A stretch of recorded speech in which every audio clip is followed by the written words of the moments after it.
Hello friends, I am Dr. R.C. Thakur, orthopedic surgeon, Chhapra, Bihar.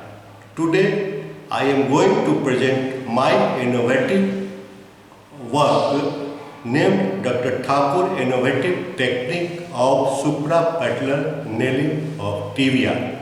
Tibial fractures are most common among the long bone fractures in human body. These are usually caused by high energy trauma like fall from height. Study shows Dr. Thakur innovative technique of suprapatellar nailing of tibia is safe, cost-effective method of treatment for metaphyseal tibial fractures. Intramedullary nailing technique is the treatment of choice for diaphyseal fracture of tibia in adults. In treatment of metaphyseal tibial fractures, concerns regarding difficulties with reduction due to anterior deformity becomes a challenge. Suprapatellar nailing becoming popular choice for treating metaphyseal fractures. It is highly specialized surgery and requires very highly specialized instruments, sets and implants that tends to be very costly. Dr. Thakur innovative technique of suprapatellar nailing of tibia delivers 100% satisfactory union of fracture in safe and cost-effective way. No special instrument or jig are required. A protective sleeve and a trocar can be used from PFN A2 set and color-coded infrapatellar tibial nail extractor can be used to introduce the nail in proper position. Between March 2020 to March 2021, Dr. Thakur innovative technique of suprapatellar nailing of tibia conducted on 25 patients to fix their tibial fractures. The patients having tibial fractures with no involvement of articular surface were included in this study. Age of the patient ranged between 18 to 60 years and they had no comorbidities.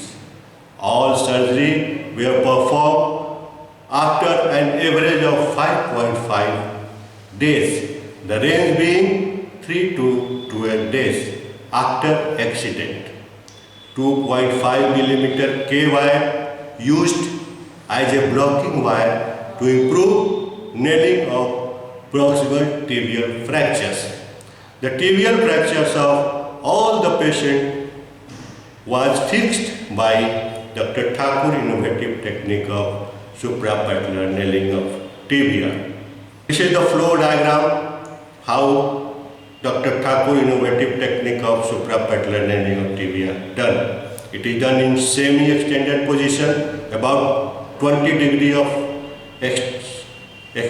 flexion at the knee joint, either transverse or longitudinal skin incision were given, but longitudinal split of quadriceps tendon done. Knee joint entered from above, trocar and protective sleeve from PFN A2 set inserted. Entry point is just medial to the lateral tibial spine.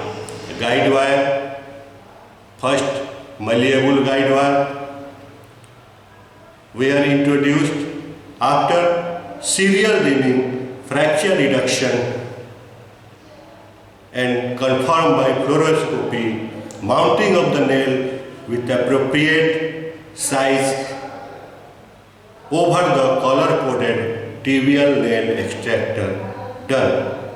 Introduction of appropriate nail size over the guide wire done in proper position with the help of color-coded tibial nail extractor.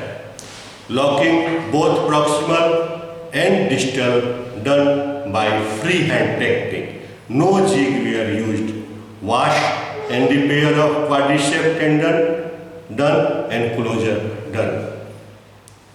These are the pictures how we did our cases by Dr. Thakur Innovative Technique.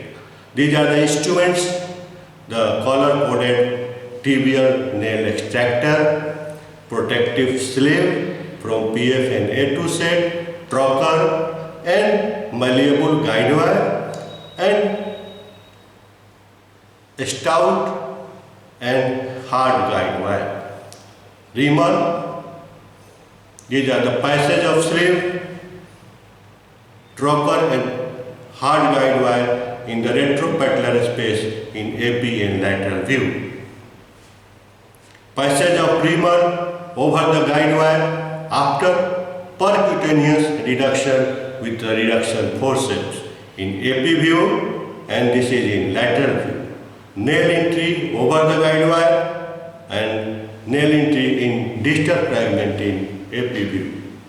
Nail entry in distal fragment in lateral view, and this both locking screw introduced in proximal fragment.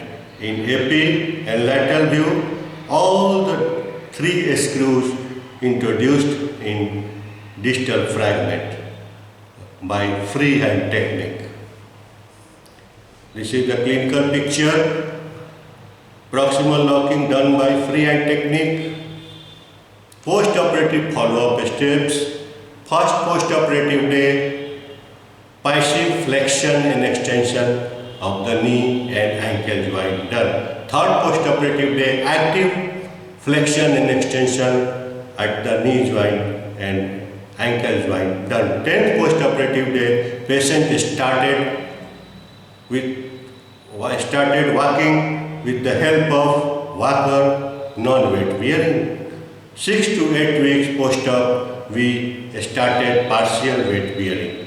12 weeks after operation, we started full weight bearing. Now, the final observation, operative time was in this study 80 plus minus 10 minutes. Range was 65 to 110 minutes. Average fluoroscopy during surgery was 38.5 plus minus 6.5 seconds. The range being 10 to 50 seconds. The average time of union fracture was 8 weeks after surgery, with fracture healing time was 12 weeks. Average hospital stay was 10 to 12 days. All patients followed up after 2, 3, 6 and 12 weeks. Those who could not return for follow-up, telephonic follow-ups were done and called for follow-up in hospital. No complication were observed. No patient experienced any loosening or breakage of a screw or nail. No one complained of knee pain. No reduction loss or significant displacement of fracture occurred after surgery. At final follow-up, 21 cases found excellent and 4 good results. In none of the patient, removal of nail was done for any cause. These are the results. Fracture, lower third tibia, AP and lateral view, post-op X-ray of lower third tibia, AP and lateral view. Fractures, lower third tibia, again second case, AP and lateral view, post-op X-ray picture, AP and lateral view. This is third case of fracture of upper third tibial fractures, AP and lateral view, post-op. and this is the clinical pictures, 3 weeks follow-up. Okay. Fourth case, pre-op X-ray upper metaphyseal fracture of tibia, and this is the post-op X-ray of upper third fracture of metaphyseal tibia. This is fifth case, the lower third very low fracture of tibia, and this is the post-op AP and lateral view. This is the clinical picture 3 weeks after the surgery. Duration of this surgery, the number of cases included in this study was small. The study was not comparative with the standard technique. The status of cartilage over the patella and trochlea post-surgery has not been evaluated. Thus, furthermore study with larger population and long follow-up time is required to compare this innovative technique with a standard technique of suprapatellar nailing. In this technique, fluoroscopy time was slightly more than the standard technique because both distal and proximal locking were done by freehand technique. Finally, friends, this innovative technique is very cost effective. In fact, no cost is incurred for this suprapatellar technique. Whereas the standard instrument sets are very costly, this technique can be adopted in smaller and medium class orthopedic hospital. If the only disadvantage of this technique is the slightly more radiation occurs because the locking both proximal and distal are done with freehand technique. But this can be lessened by gaining more and more experience in freehand technique for locking proximal and distal tibia. Thank you.